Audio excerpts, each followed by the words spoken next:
Hello po, good day. I just woke up and took my medicine. Ngayon ay magbe-breakfast po tayo. At gagawa po tayo ng coffee. Brewed coffee. Gagawa po tayo ng brewed coffee on the small coffee maker. So ito po is you must have this. You must have a coffee maker. Then open the coffee maker. You must have a filter, paper filter. Put it inside and then put coffee on the filter. Put coffee on the filter. This is the Barako coffee, organic coffee. Barako coffee. It's the ground coffee beans. Like this for 2 to 3 cups of coffee. And then mas maganda pong lagyan natin ng cold water. Cold water galing sa refrigerator.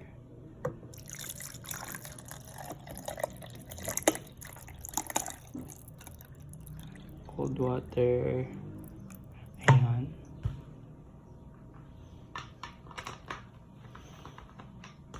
And then close it. Ay, kung ma-close, ayan. Close na. Then plug the coffee maker and then switch on. Switch on, and then we just wait for it to brew rather than having the 3-in-1 coffee like this. Ayan, nagbo-brew na po siya. Usok-usok pa.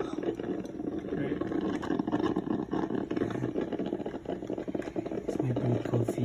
So while brewing, I'll show you my food. So yan siya, seaweeds with red eggs and tomatoes and dinuguan. For the people who don't eat dinuguan, you should try. This is pork dinuguan. Rice, of course. Then ito, it's good for the thyroid. This one, the seaweeds. Seaweeds. Good for my thyroid. So, tapos na siyang ma-brew. Lagay na natin siya sa coffee cup. Yan.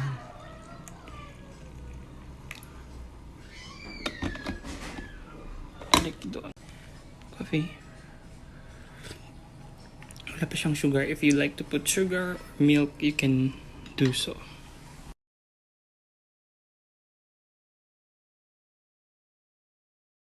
Hi there! So today, hapon na. Umorder kami ng palaspas.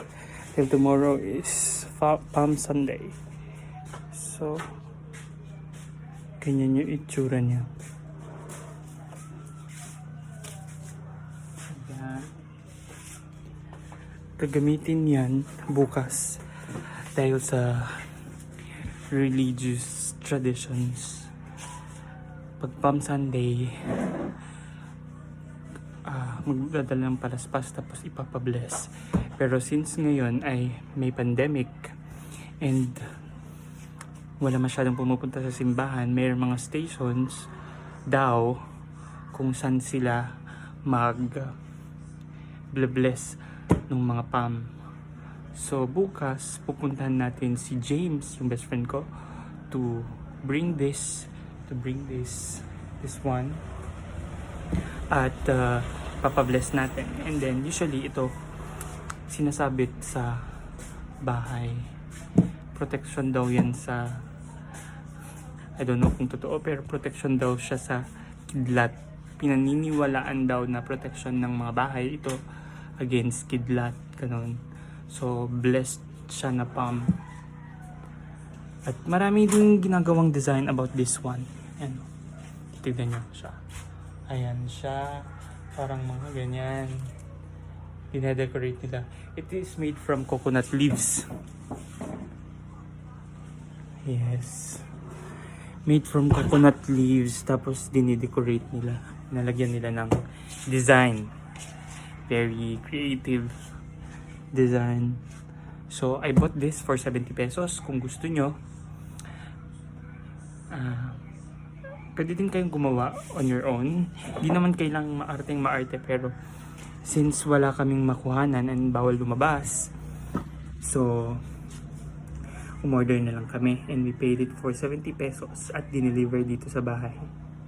Ayan siya. Okay.